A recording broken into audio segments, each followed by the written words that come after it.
ഖുർആൻ ചരിത്രഭൂമിയിലൂടെ എന്ന ഒരു CD ഇറക്കുന്നുണ്ട്. ജമാഅത്ത് ഇസ്ലാമിയാണോ എന്ന് അറിയില്ല. ഞാൻ കുറേ കാലം സൗദിയിലായിരുന്നു, അവിടുന്ന് കണ്ടതാണ്. അതിൽ ദാവൂദ് നബി അലൈഹി ഇസ്ലാമിൻ്റെ ഖബർ കാണിക്കുന്നുണ്ട്, അതോലെ ഓരോ പ്രവാചകന്മാരുടെ ഖബർ കാണിക്കുന്നുണ്ട്. ആ ഖബറുകളെല്ലാം കെട്ടിപ്പൊക്കിയിട്ടാണ് കാണുന്നത്. പിന്നെ വേറെയും പള്ളികളുണ്ട്, അത് ഞാൻ ഇപ്പോൾ ഇവിടെ പറയുന്നില്ല. ഖുർആൻ ചരിത്രഭൂമിയിലൂടെ എന്ന പേരിൽ ഒരു കാസറ്റ് ഇറക്കിയിട്ടുണ്ട്, പലരും ഇറക്കിയിട്ടുണ്ടാവാം. ആ കാസറ്റില് പല രാജ്യങ്ങൾ കാണിക്കുമ്പോൾ, ഇറാഖ്, ഇറാൻ, ഈജിപ്ത്, തുർക്കി പോലുള്ള പ്രദേശങ്ങൾ കാണിക്കുമ്പോൾ അവിടെയൊക്കെ പല ഖബറുകളും ഉയർത്തപ്പെട്ട വലിയ ദർഗകൾ കാണിച്ചുകൊണ്ട് ഇബ്രാഹിം നബിയുടെ ഖബർ അത് കാണിക്കുന്നുണ്ട്. ശരിയാണ്. അതേപോലെ ദാവൂദ് നബിയുടെ ഖബർ, അയ്യൂബ് നബിയുടെ ഖബർ എന്നൊക്കെ പല ഒരുപാട് ഖബറുകൾ കാണിക്കുന്നുണ്ട്. അതിൽ രണ്ടു തരത്തിലുണ്ട്. ഒന്ന്, പഴയ കാലങ്ങളിൽ അഥവാ പ്രവാചകർക്ക് മുമ്പുള്ള കാലഘട്ടങ്ങളിൽ അംബിയാഇന്റെ ഖബറുകളെ കെട്ടി ഉയർത്തി ആരാധനാ കേന്ദ്രമാക്കിയിട്ടുണ്ട്. ശരിയാണ്. ആരാ ചെയ്തത്? ജൂത ക്രൈസ്തവർ. അതുകൊണ്ടാണ് അവർ ശപിക്കപ്പെട്ടത്. നേരത്തെ പറഞ്ഞ ഹദീസിൽ പറഞ്ഞല്ലോ, ലഅനല്ലാഹുൽ യഹൂദ വന്നസാറ, യഹൂദികളെയും നസാറകളെയും അല്ലാഹു ശപിച്ചിരിക്കുന്നു. ഇത്തഖദു ഖുബൂറ അംബിയാഇഹിം മസാജിദ, അവിടെ അംബിയാഇന്റെ ഖബറുകളെ ആരാധനാ കേന്ദ്രങ്ങളാക്കി. യഹൂദികൾ അംബിയാക്കളാരാ? ഇബ്രാഹിം നബി സ്വല്ലല്ലാഹു അലൈഹി വസല്ലം, ഇസ്മായിൽ നബി സ്വല്ലല്ലാഹു അലൈഹി വസല്ലം, മൂസാ നബി സ്വല്ലല്ലാഹു അലൈഹി വസല്ലം, ഈസാ നബി സ്വല്ലല്ലാഹു അലൈഹി വസല്ലം, സക്കരിയ നബി സ്വല്ലല്ലാഹു അലൈഹി വസല്ലം, ഇങ്ങനെ തുടങ്ങി ഒരുപാട് പ്രവാചകന്മാർ അവര് തന്നെയാണ് അവരുടെ അംബിയാക്കൾ എന്ന് പറഞ്ഞത്. ആ അംബിയായിന്റെ ഖബറുകളെ അവർ ആരാധനാ കേന്ദ്രങ്ങളാക്കി മാറ്റി. അപ്പൊ അങ്ങനെ ഉയർത്തപ്പെട്ട വല്ലതും ഉണ്ടെങ്കിൽ തന്നെ അത് അംബിയാക്കൾ ചെയ്തതല്ല, അംബിയായിന്റെ അനുയായികളായ അന്നത്തെ ആ സ്വഹാബിമാർ ചെയ്തതല്ല, നേരെ മറിച്ച് ജൂത ക്രൈസ്തവർ ചെയ്തതാണ്. അതിന്റെ പേരിൽ അവർ ശപിക്കപ്പെടുകയും ചെയ്തു. രണ്ടാമത്, പല പ്രവാചകന്മാരുടെയും പേരിൽ വ്യാജമായ ഖബറുകൾ അങ്ങനെ പ്രചരിപ്പിക്കപ്പെടുന്നുണ്ട്. പല സ്ഥലത്തും ഖബറുകൾ ഇന്നാളുടേതാണെന്ന് പറയും, ആളുമായി യാതൊരു ബന്ധവും ഉണ്ടാവില്ല. ഉദാഹരണമായി ഇഖ്തിദാഉ സിറാത്തുൽ മുസ്തഖീം എന്ന ഗ്രന്ഥത്തിൽ ഇതുമായി ബന്ധപ്പെട്ട ഒരു വലിയ ചർച്ച കാണാൻ പറ്റും. അതായത് ഇങ്ങനെയുള്ള ഒരുപാട് വ്യാജമായി ഉണ്ടാക്കപ്പെട്ട ഖബറുകൾ. അദ്ദേഹം പറയാ, വമിൻ ദാലിക് ഇദ്ദത്തു അംകിന ബിദിമഷ്ക്, ഡമാസ്കസിൽ ഒരുപാട് സ്ഥലങ്ങളുണ്ട്. ഉദാഹരണം മഷ്ഹദുൻ ലി ഉബയ്യ് ഇബ്നു കഅബ് ഖാരിജൽ ബാബി ശർഖി, ഡമാസ്കസിലെ അൽ ബാബു ശർഖിയുടെ പുറത്തുഭാഗത്തായി ഉബയ്യ് ഇബ്നു കഅബിന്റെ ഒരു വലിയ ജാറം ഡമാസ്കസിലുണ്ട്. എന്നാൽ വലാ ഖിലാഫ് ബൈന അഹ്ലിൽ ഇൽമി, പണ്ഡിതന്മാർക്ക് അഭിപ്രായ വ്യത്യാസമേ ഇല്ല, അന്ന ഉബയ്യ് ഇബ്നു കഅബ് ഇന്നമാ തൂഫിയ ബിൽ മദീന വലം യമുത് ബിദിമഷ്ക്, ഉബയ്യ് ഇബ്നു കഅബ് മരിച്ചത് മദീനയിലാണ്, ഡമാസ്കസിലല്ല. അത് അഭിപ്രായ വ്യത്യാസമേ ഇല്ല എന്നാണ് എല്ലാവരും ഏകോപിച്ച് പറഞ്ഞതാണ്. ഉബയ്യ് ഇബ്നു കഅബ് മദീനയിലാണ് മരിച്ചത്, പക്ഷെ ജാറം എവിടെയാ? ഡമാസ്കസിൽ.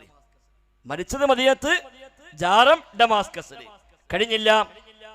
അദ്ദേഹം പറയാം, വലം വല്ലാഹു അഅലം ഖബറു മൻഹു, അത് ആരെ ഖബറ അല്ലാഹുക്കറിയാ. ലാകിൻഹു ലൈസ ബിഖബറി ഉബയ്യ് ഇബ്നു കഅബ് സ്വഹാബി റസൂലുള്ളാഹി സ്വല്ലല്ലാഹു അലൈഹി വസല്ലം ബിലാ ശക്കിൻ, നബിയുടെ സ്വഹാബിയായ ഉബയ്യ് ഇബ്നു കഅബിന്റെ ഖബറെ അല്ല, സംശയം തന്നെ ഇല്ല. വകദാലിക മകാനു ബിൽ ഹായിത്തിൽ ഖിബലി ബിജാമിഇ ദിമഷ്ക്, ഡമാസ്കസിലെ ജുമുഅത്ത് പള്ളിയുടെ ഖിബലയുടെ ഭാഗത്ത് ചുമരിന്റെ അപ്പുറത്തായി കൊണ്ട് മറ്റൊരു ദർഗയുണ്ട്. യുഖാലു, പറയപ്പെടുന്നു, ഇന്ന ഫീഹി ഖബറു ഹൂദ് അലൈഹിസ്സലാം, അത് ഹൂദ് നബിയുടെ ഖബറാണ് എന്നാ പറയപ്പെടുന്നത്. വമാ അലിംതു അഹദൻ മിൻ അഹ്ലിൽ ഇൽമി, അറിവുള്ള പണ്ഡിതന്മാരായ ഒരാളും പറഞ്ഞതായി എനിക്കറിയില്ല. ദക്കറ അന്ന ഹൂദൻ അന്നബിയു നബിയ മാത ബിദിമഷ്ക, ഹൂദ് നബി സ്വല്ലല്ലാഹു അലൈഹി വസല്ലം ഡമാസ്കസിൽ മരിച്ചുവെന്ന് ആലിമീങ്ങളാരും പറഞ്ഞതായിട്ട് എനിക്കറിയില്ല. ബൽ ഖദ് ഖീല ഇന്നഹു മാത ബിൽ യമനി, അത് യമനിലാണ് മരിച്ചത് എന്ന് പറയപ്പെട്ടിരിക്കുന്നു. വഖീല ബി മക്കത, മക്കയിലാണ് എന്നും പറയപ്പെട്ടിരിക്കുന്നു, ഡമാസ്കസിലാണെന്ന് പറഞ്ഞിട്ടില്ല. പക്ഷെ ദർഗ എവിടെയാ? ഡമാസ്കസിലാണ്. ഫഇന്ന മബഹസു കാന ബിൽ യമൻ, കാരണം അദ്ദേഹം നബിയായി നിയോഗിക്കപ്പെട്ടത് യമനിലാണ്. വമഹാജിറുഹു ബഅദ ഹലാകി ഖൗമിഹി കാന ഇലാ മക്ക, പിന്നീട് അദ്ദേഹം ഹിജ്റ വന്നത് മക്കയിലേക്കുമാണ്. ഫഅമ്മ ശാം ലാ ഹിയ ദാറുഹു വലാ മഹാജിറുഹു, ഷാം സിറിയ എന്നത് ഹൂദ് നബിയുടെ അദ്ദേഹം നിയോഗിക്കപ്പെട്ട നാടുമല്ല, അദ്ദേഹം ഹിജ്റ പോയ നാടുമല്ല. ഫമൗതുഹു ബിഹാ വൽ ഹാലു ഹാദിഹി മഅ അന്ന അഹ്ലൽ ഇൽമി ലം യദ്കുറുഹു ബൽ ദക്റു ഖിലാഫഹു ഫീ ഗായത്തിൽ ബുഅദി, അതുകൊണ്ട് അവിടെ ഹൂദ് നബിയുടെ ഖബറുണ്ടാകുക എന്നത് അതിവിദൂരമായ കാര്യമാണ്. വകദാലിക മഷ്അദുൻ ഖാരിജൽ ബാബിൽ ഗർബി മിൻ ദിമഷ്ക, ഡമാസ്കസിന്റെ പടിഞ്ഞാറേ കവാടത്തിനപ്പുറത്ത് ഒരു ജാറമുണ്ട്. യുഖാലു പറയപ്പെടുന്നു ഇന്നഹു ഖബർ ഉവൈസുൽ ഖർനി, ഉവൈസുൽ ഖർനിയുടെ ഖബറാണ് എന്ന് പറയപ്പെടുന്നു. വമാ അലിംതു അന്ന അഹദൻ ദക്കറ അന്ന ഉവൈസൻ മാത ബിദിമഷ്ക, ഉവൈസുൽ ഖർനി ഡമാസ്കസിൽ മരിച്ചതായി പണ്ഡിതന്മാർ പറഞ്ഞതായി ഞാൻ കണ്ടിട്ടില്ല. വലാ ഹുവ മുതവജ്ജിഹുൻ അയ്ളാ, അതിന് ഒരു വകുപ്പുമില്ലതാനും. കാരണം എന്താ? ഫഇന്ന ഉവൈസൻ ഖദിമ മിനൽ യമനി ഇലാ അർളിൽ ഇറാഖ്, ഉവൈസുൽ ഖർനി യമനിൽ നിന്ന് ഇറാഖിലേക്കാണ് വന്നത്. വഖദ് ഖീല ഇന്നഹു ഖുതില ബിസിഫീൻ, സിഫീൻ യുദ്ധത്തിൽ കൊല്ലപ്പെട്ടുവെന്നും പറയപ്പെടുന്നുണ്ട്. വഖീല ഇന്നഹു മാത ബിനവാഹി അർളി ഫാരിസ്, പേർഷ്യയിൽ വെച്ച് മരിച്ചുവെന്നും അഭിപ്രായമുണ്ട്, അല്ലാത്ത അഭിപ്രായമുണ്ട്. എന്നാ വഅമ്മ ശാം ഫമാ ദക്കറ അഹദുൻ അൻഹു ഖദിമ ഇലൈഹാ, അദ്ദേഹം ഡമാസ്കസിലേക്ക് വന്നു എന്ന് തന്നെയും ഒരാളും പറഞ്ഞിട്ടില്ല. പിന്നെയല്ലേ അവിടെ വെച്ച് മരിക്കുക, കഴിഞ്ഞില്ല. വമിൻ ദാലിക അയ്ളൻ, സമാനമായ മറ്റൊന്നാണ് ഖബർ യുഖാലു ഖബർ ഉമ്മി സലമ സൗജൻ നബി സല്ലല്ലാഹു അലൈഹി വസല്ലം, നബിയുടെ ഭാര്യ ഉമ്മു സലമ ബീവിയുടെ ഖബർ എന്ന പേരിൽ ഖബറുണ്ട് അവിടെ. വലാ ഖിലാഫ അൻഹാ റളിയല്ലാഹു അൻഹാ മാതത് ബിൽ മദീന ലാ ബിശ്ശാം, ഉമ്മു സലമ ബീവി മദീനത്താണ് മരിച്ചത്, ഷാമിലല്ല. പക്ഷേ ഷാമിൽ സിറിയയിൽ ഉമ്മു സലമ ബീവിന്റെ ജാറമുണ്ട്, അവർ മരിച്ചതോ മദീനയിലാണ്. വലം തഖ്ദുമി ശാമ അയ്ളൻ, അദ്ദേഹം അവർ ഷാമിലേക്ക് വന്നിട്ടേയില്ല. വഇന്ന ഉമ്മ സലമ സൗജൻ നബി സല്ലല്ലാഹു അലൈഹി വസല്ലം തകുൻ തുസാഫിറു ബഅദ റസൂലുള്ളാഹി സ്വല്ലല്ലാഹു അലൈഹി വസല്ലം, അല്ലാഹുവിന്റെ റസൂലിന്റെ വഫാത്തിന് ശേഷം ഉമ്മു സലമ ബീവി യാത്ര പോലും ചെയ്തിട്ടില്ല. പിന്നല്ലേ ഷാമിലേക്ക് സിറിയയിലേക്ക് പോവുക, അതൊന്നുമില്ല എന്നാണ്. ഇങ്ങനെ തുടങ്ങി ഈജിപ്തിലെ കെയ്റോവിൽ മറ്റൊരു ജാറമുണ്ട്. യുഖാലു ഇന്നഹു ഫീഹി റഅ്സുൽ Hussain bin Ali, Hussain bin അലിയുടെ തല അവിടെ ഉണ്ട് എന്നാ പറയപ്പെടുന്നത്. വഅസ്ലുഹു അൽ മക്ദൂബ്, ഇത് വ്യാജമാണ്. അതിന്റെ അദ്ദേഹത്തിന്റെ അസ്ൽ എന്താണ്? അന്നഹു കാന ബി അസ്ഖലാൻ മഷ്അദ് യുഖാലു ഇന്ന ഫീഹി റഅ്സുൽ ഹുസൈൻ, എന്നാൽ അസ്ഖലാനിൽ മറ്റൊന്നുണ്ട്, അതും വ്യാജമാണ്. അവിടെ എന്താ പറയുന്നത്? ഹുസൈൻ ബിൻ അലിയുടെ തല അവിടെയുണ്ട് എന്നാണ്. അപ്പം അസ്കലാനിൽ ഹുസൈൻ ബിൻ അലിയുടെ തല എന്ന് പറഞ്ഞ ജാറമുണ്ട്, ഈജിപ്തിൽ അദ്ദേഹത്തിന്റെ തല എന്ന് പറഞ്ഞ മറ്റൊരു ജാറമുണ്ട്. രണ്ടും കള്ളമാണ് എന്നാണ്. അതുകൊണ്ട് ഇത് ശരിയല്ല. പണ്ഡിതന്മാരുടെ ഇത്തിഫാഖുണ്ട് ഇത് ബാത്തിലാണ് എന്നുള്ളത്. ഇങ്ങനെ തുടങ്ങി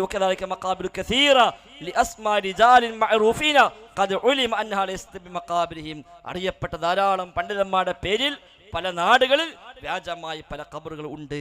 അതൊന്നും ശരിയല്ല എന്ന് കൂടി 700 കൊല്ലങ്ങൾക്ക് മുമ്പ് എഴുതപ്പെട്ടു പോയതാണ്. അപ്പൊ അത് എല്ലാ കാലത്തും നമ്മുടെ നാട്ടിലുണ്ടല്ലോ പല ദർഗയും. ആരുടെ നമുക്കറിയില്ല, ആരാ കിടക്കുന്നത് ഒന്ന്. അപ്പൊ നാട്ടുകളിൽ ജാറാം, ആരാ കിടക്കുന്നത് ഒരു പിടുത്തമില്ല. ഇസ്ഹാഖ് വലിയുള്ളാന്ന് പിന്നെ കമ്മറ്റിക്കാർ പേരിട്ടതാ മരിച്ചതിന് ശേഷം.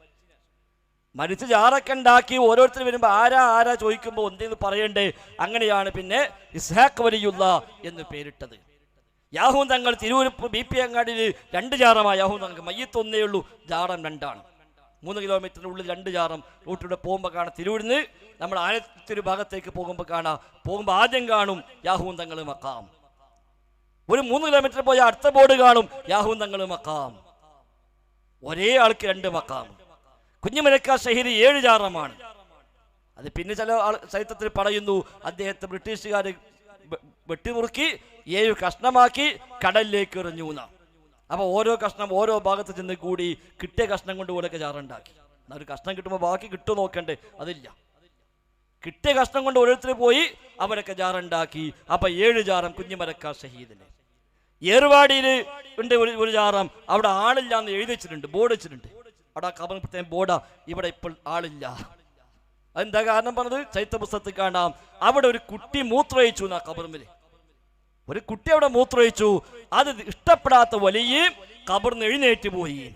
എന്നിട്ട് അവിടെ ബോർഡ് വെച്ചിട്ടുണ്ട്, ഈ ഖബറിൽ ഇപ്പോൾ ആളില്ല. ഇങ്ങനെ ആൾ മൂത്രമൊഴിച്ചപ്പോൾ പോയി. ഇങ്ങനെ പോകണി സുഖം, എല്ലാ ജാടത്തിനും പോയി മൂത്രമൊഴിച്ചാൽ മതി, നോക്കെ പോയിക്കോളും. അപ്പൊ ഇങ്ങനെ ഓരോ കള്ളക്കഥകൾ ഓരോരുത്തർ ഉണ്ടാക്കി ഇങ്ങനെ പ്രചരിപ്പിക്കാം.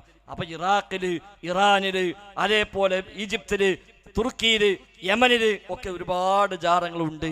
പക്ഷെ പലതും ആരാ കിടക്കുന്നത് അറിയില്ല, ആളുണ്ടോന്ന് അറിയില്ല.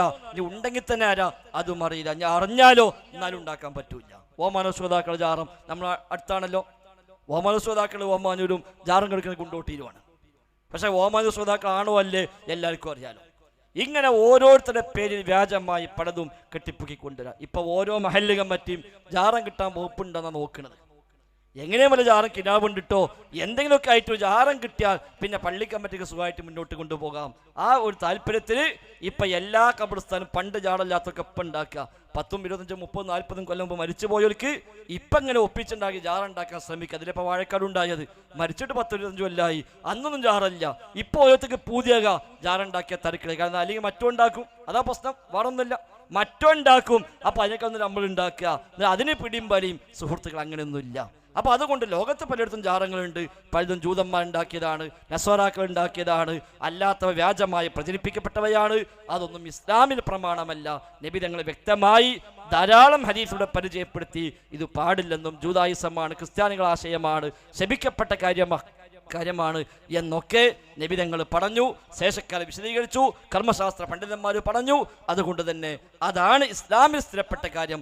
ഖബർ ഒരു ചാണുയർത്താം, അത് ഖബറാണെന്ന് അറിയപ്പെടാൻ, ചവിട്ടപ്പെടാതിരിക്കാൻ, അനാദരിക്കപ്പെടാതിരിക്കാൻ, മലമൂത്ര വിസർജനം ചെയ്യപ്പെടാതിരിക്കാൻ ഒക്കെയാണ് ഒരു ചാൺ ഉയർത്തുന്നത്. അതിനപ്പുറം ഖബർ ഉയർത്തൽ പ്രാമാണികമല്ല, പാടില്ലാത്ത കാര്യമാണ്. അല്ലാഹു അഅലം.